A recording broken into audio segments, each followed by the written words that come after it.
The need for affordable housing is clear, with owning your own home or renting growing less affordable.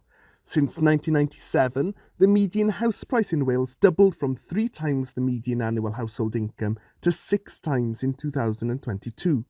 And in the rental market, those in the poorest quarter of Welsh households would need to spend at least 45% of their gross income to afford the average rental cost of a property.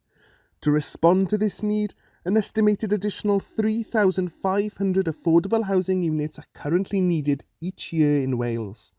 The previous Welsh Government exceeded their commitment to deliver 20,000 new affordable homes between 2016 and 2021, but just under 40% of these were market value home purchases through the Help to Buy scheme. The Welsh Government now has a new, narrower target to build 20,000 low-carbon social homes to rent over 5 years. In reaching this more demanding target, the Welsh Government is facing challenges such as workforce and cost pressures, planning requirements, balancing building with environmental factors, and more.